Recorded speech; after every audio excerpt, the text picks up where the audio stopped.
Hello students, welcome to my channel. இப்போ என்ன பார்க்குறோன்னா, காஸ்ட் அக்கௌண்டிங்கில் கான்ட்ராக்ட் காஸ்டிங் பார்த்துட்டுருக்கோம். கான்ட்ராக்ட் காஸ்டிங்கில் ஃபார்மேட் வந்து இது தான். நான் ஏற்கனவே சிம்பிள் கான்ட்ராக்ட் வந்து நான் ஏற்கனவே போஸ்ட் பண்ணியிருப்பேன். நான் ஃபார்மேட் பார்த்துட்டிங்கன்னா நம்ம வந்து ஈஸியாக இருக்கும். இது இன்கம்ப்ளீட் ஃபார்மேட் கான்ட்ராக்டுக்குள்ளது. ஓகேவா? இன்கம்ப்ளீட் கான்ட்ராக்ட் அப்படின்னா நம்ம அந்த கான்ட்ராக்ட் வந்து செவரல் இயர்ஸ் போகும். இதாவது லாங் கான்ட்ராக்ட். இப்போ road, ship contract, building construction இதெல்லாம் எடுக்கிறாங்களே, இதுதான் வந்து லாங் கான்ட்ராக்ட்னு சொல்லுவோம். இது முடியவே 7 இயர்ஸ், 4 இயர்ஸ், 2 இயர்ஸில் முடியும். இந்த மாதிரி லாங் கான்ட்ராக்ட் தான் இருக்கும். அதில் இன்கம்ப்ளீட் ஆகிடுச்சு அப்படின்னா அது எப்படி போடுறது அப்படிங்கிறதா அதுக்கான ஃபார்மேட் பாருங்கள். Format of incomplete contract account. இப்போ டெபிட் சைடு, இது கிரெடிட் சைடு. ஓகேவா? இதெல்லாம் டெபிட் சைடு வரும், இதெல்லாம் கிரெடிட் சைடு வரும். அப்போ டெபிட் சைடு என்னென்ன வரும்னு பார்த்தீங்கன்னா, மெட்டீரியல் வந்து அதுக்காக பர்ச்சேஸ் பண்ணியிருப்போம்ல, அந்த கான்ட்ராக்டுக்காக அது இஷ்யூ பண்ணது. நெக்ஸ்ட்டு ட்ரான்ஸ்ஃபர் ஃப்ரம் அதர் கான்ட்ராக்ட்லேருந்து ட்ரான்ஸ்ஃபர் பண்ணது. அது next to direct wages, plant purchased, direct expenses, indirect expenses வரும்.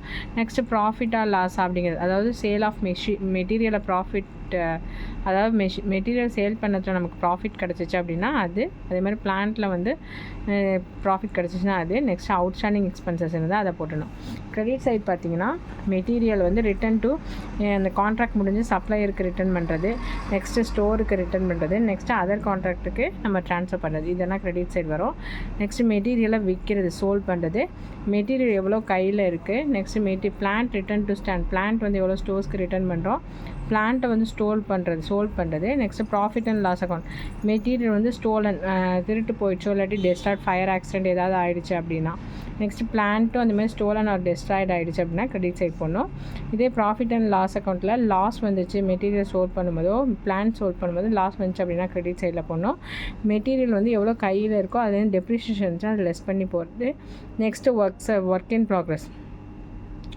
அவங்க வந்து அது சர்டைன் அமௌண்ட் வந்து கொடுத்துருப்பாங்க. Work certified amount, work uncertified, அது ரெண்டும் கிரெடிட்டில் தான் வரும். இது எல்லாத்தையுமே போட்டுட்டு கால்குலேட் பண்ணிங்கன்னா என்ன வரும்? Notional profit. இந்த நோஷனல் ப்ராஃபிட்டை லாஸ்ட் சம் நான் சொல்லியிருப்பேன், அதை எங்கே ட்ரான்ஸ்ஃபர் பண்ணால் கிரெடிட் சைடு ட்ரான்ஸ்ஃபர் பண்ணும். நோஷனல் ப்ராஃபிட் இங்கே C/D வரும். ப்ராஃபிட் இருந்துச்சுன்னா அதை அப்படியே கிரெடிட் சைடு ட்ரான்ஸ்ஃபர் பண்ணுவீங்க. பேலன்ஸ் வரதை என்ன பண்ணுவீங்க? P&Lக்கு ஃபார்முலா படி நம்ம வந்து அந்த ஃபார்முலா படி என்ன பண்ணுவோம்? டிஸ்ட்ரிபியூட் பண்ணுவோம். அந்த ஃபார்முலா வந்து நான் லாஸ்ட் சம்லேயே சொல்லியிருக்கேன் எவ்வளோ வரும் நோஷனல் ப்ராஃபிட் அப்படின்னு. அதுபடி என்ன பண்ணுவோம்? டிஸ்ட்ரிபியூட் பண்ணுவோம். ஓகேவா?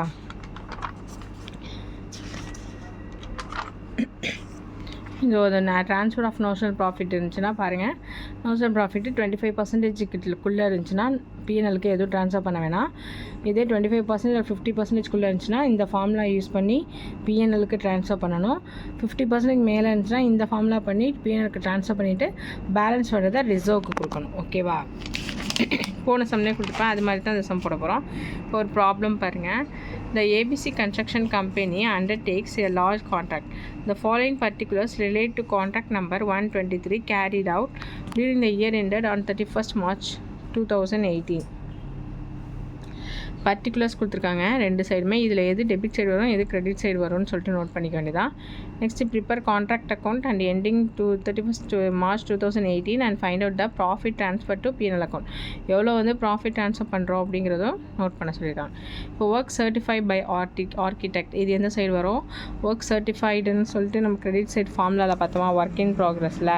அப்போது இது வந்து எங்கே வரும்னா கிரெடிட் சைடு வரும். Next cost of work not certified, இதுவும் என்னது? அன்சர்டிஃபைட். அப்போ இதுவும் எங்கே வரும்? கிரெடிட் சைடு தான் வரும்.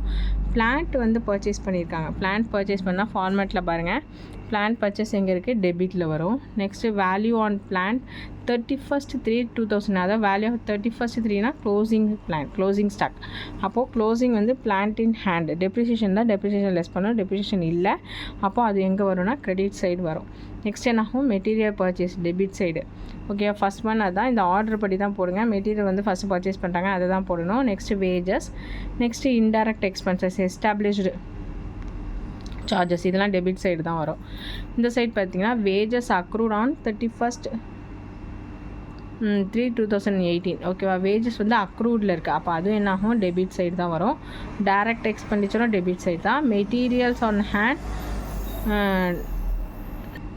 இது வந்து க்ளோசிங் மெட்டீரியல்ஸ் வந்து எவ்வளோ கையில் இருக்குன்னா அப்போ கிரெடிட் சைடு வரும். மெட்டீரியல் வந்து ஸ்டோருக்கு ரிட்டர்ன் பண்ணுறோம், இதுவும் கிரெடிட் சைடு வரும். நெக்ஸ்ட்டு டேரக்ட் எக்ஸ்பெண்டிச்சர் அக்ரூடு, இது எங்கே வரும்? அக்ரூடுங்கிறதுனால டெபிட் சைடு, டேரக்ட் எக்ஸ்பெண்டிச்சர் தான் அது டெபிட் சைடு வரும்.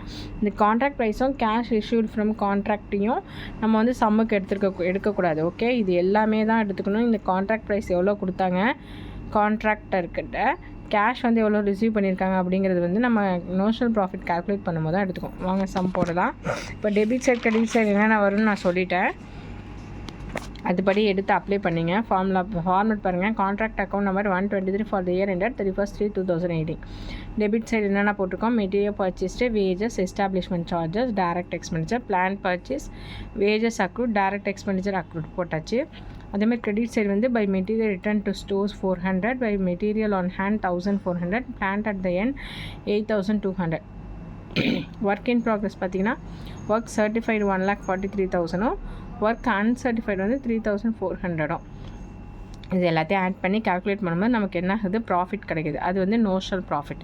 அது பேலன்சிங் ஃபிகரில் 18,150. இது என்ன பண்ணுவீங்க? கிரெடிட் பண்ணிவிடுங்க. By notional profit B/D 18,150. இந்த 18,150 பிஎன்எல்ல ட்ரான்ஸ்ஃபர் பண்ணணும். ஃபஸ்ட்டு இதுக்கு எவ்வளோ பர்சன்டேஜ்னு சொல்லிட்டு கண்டுபிடிக்கணும். போன சமயம் அந்த கால்குலேஷன் வந்து நான் போட்டிருப்பேன், இருந்தாலும் சொல்கிறேன். Ratio of work certified and contract ப்ரைஸ்க்கு என்ன formula? Work certified divided by contract price into 100. அப்போ ஒர்க் சர்டிஃபைடு அமௌண்ட் எவ்வளவு? ஒர்க் சர்டிஃபைட் பார்த்தீங்கன்னா 1,43,000 டிவைடட் பை கான்ட்ராக்ட் ப்ரைஸ் எவ்வளவு? 2 lakhs இன்ட்டு 100 போட்டிங்கன்னா நமக்கு 71.5% கிடைக்கும். இந்த 71.5 வந்து இந்த நம்ம கண்டிஷன் பொறுத்த வரைக்கும் என்னது? இது வந்து 50%க்கு மேலே. 50%க்கு மேலேனா எந்த ஃபார்முலா அப்ளை பண்ணோம்? Notional profit into 2/3 into cash receive divided by work certified. அப்போ நோஷனல் ப்ராஃபிட் வேல்யூ எவ்வளவு? சம்மில் 18,150 இன்ட்டு 2/3 இன்ட்டு 1,35,000 வந்து கேஷ் வந்து ரிசீவ் பண்ணுது. யாருக்கிட்டேருந்து? கான்ட்ராக்ட்கிட்டேருந்து. அப்போ இந்த கொடுத்துருக்காங்களா சம்மில் 1,30,000 டிவைடட் பை கான்ட்ராக்ட் ப்ரைஸ் பார்த்தீங்கன்னா ஒர்க் சர்டிஃபைட் பார்த்தீங்கன்னா 1,43,000. இதை கால்குலேட் பண்ணிங்கன்னா நமக்கு என்ன ஆகும்? 11,000. இதுதான் என்ன ஆகும்? பிஎன்எலுக்கு போகுது. அப்போ பேலன்ஸ் உள்ளது தான் ரிசர்வில் கொண்டு போய் போடணும். இங்கே பாருங்கள், debit side to PNL account 11,000 நம்ம கண்டுபிடிச்சி போட்டுட்டோம். பேலன்ஸ் 18,150லேருந்து 11,000 லெஸ் பண்ணிங்கன்னா நமக்கு கிடைக்கிறது 7,150. இதுதான் எங்கே வரும்? ரிசர்வ் அக்கௌண்ட்டுக்கு ட்ரான்ஸ்ஃபர் ஆகும். அப்போது டு ரிசர்வ் அக்கௌண்ட் போட்டு பேலன்சிங் ஃபிகர் அப்படின்னு சொல்லிட்டு நோட் பண்ணணும். ஓகேவா? சம் புரியும்னு நினைக்கிறேன். இது இன்கம்ப்ளீட் கான்ட்ராக்ட்.